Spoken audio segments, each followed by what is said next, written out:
Assalamualaikum warahmatullahi wabarakatuh. Perkenalkan, nama saya Novianti Kartika Ramadhani dari Universitas Dian Nusantara, Prodi Ilmu Komunikasi, NIM 211211315. Saya akan menjelaskan pasal-pasal di Undang-Undang 1945 yang berhubungan dengan Pancasila. Indonesia sebagai negara hukum berarti segala aspek kehidupan dalam bidang kemasyarakatan, kebangsaan, dan kenegaraan termasuk pemerintahan harus berdasar atas hukum yang sesuai dengan sistem hukum nasional.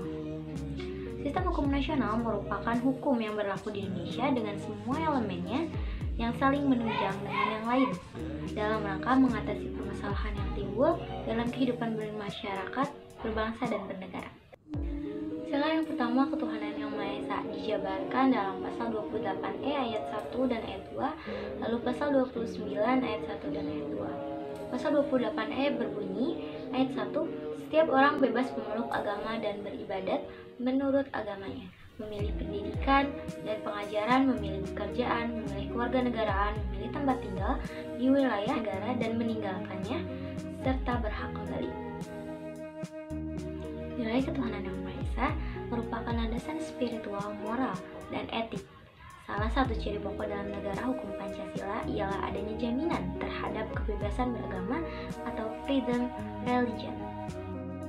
Selanjutnya, sila kedua, yaitu kemanusiaan yang adil dan beradab, dijabarkan dalam pasal 14 ayat 1 dan ayat 2, lalu pasal 18B ayat 2, pasal 28B ayat 1 dan ayat 2, lalu ada pasal 28C ayat 1 dan 2, pasal 28D ayat 1, 2, dan 3, pasal 28E ayat 1, 2, dan 3, pasal 28F, pasal 28G, pasal 28H, pasal 28I, pasal 28J, pasal 29 ayat 2, pasal 31 ayat 1, dan pasal 34.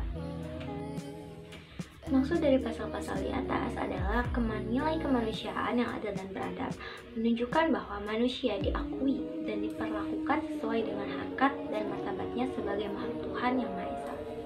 Berdasarkan nilai tersebut, dikembangkan sikap saling mencintai sesama manusia, sikap tenggang rasa, dan sikap tidak semena-mena terhadap orang lain. Berdasarkan nilai-nilai kemanusiaan, maka Indonesia menentang segala macam bentuk eksploitasi dan penindasan oleh satu bangsa terhadap bangsa lain, oleh satu golongan terhadap golongan lain, dan oleh manusia terhadap manusia lain, dan oleh penguasa terhadap rakyatnya. Sila ketiga, persatuan Indonesia. Sila ketiga dijabarkan dalam pasal 25A, pasal 35, pasal 36A, pasal 36B. Pasal 25A berbunyi, Negara Kesatuan Republik Indonesia adalah negara kepulauan yang berciri Nusantara dengan wilayah yang batas dan hak-haknya ditetapkan dengan undang-undang. Sila keempat, kerakyatan yang dipimpin oleh hikmat kebijaksanaan dalam permusyawaratan perwakilan, dijabarkan dalam pasal 2 ayat 1, 2, dan 3, pasal 3 ayat 1, 2, dan 3, dan pasal 19 ayat 1, 2, dan 3. Pasal-pasal tersebut menjelaskan bahwa kedaulatan berada di tangan rakyat dan segala bentuk musyawarah rakyat dipimpin oleh MPR. Dan MPR, DPR, dan DPD anggota-anggotanya dipilih lewat pemilu dan diatur dengan undang-undang. Segala keputusan MPR ditetapkan melalui suara terbanyak. Lalu yang terakhir, sila kelima, keadilan sosial bagi seluruh rakyat Indonesia, dijabarkan dalam pasal 33 ayat 3 yang berbunyi, bumi dan air dan kekayaan alam yang terkandung di dalamnya dikuasai oleh negara dan digunakan sebesar-besar kemampuan rakyat. Lalu ada pasal 34 yang berbunyi, fakir, miskin, dan anak-anak terlantar dipelihara oleh negara. Kesimpulannya adalah Pancasila sebagai dasar mengatur pemerintahan negara dan dasar untuk mengatur penyelenggaraan negara harus dapat diinternalisasi dalam pembentukan peraturan perundang-undangan.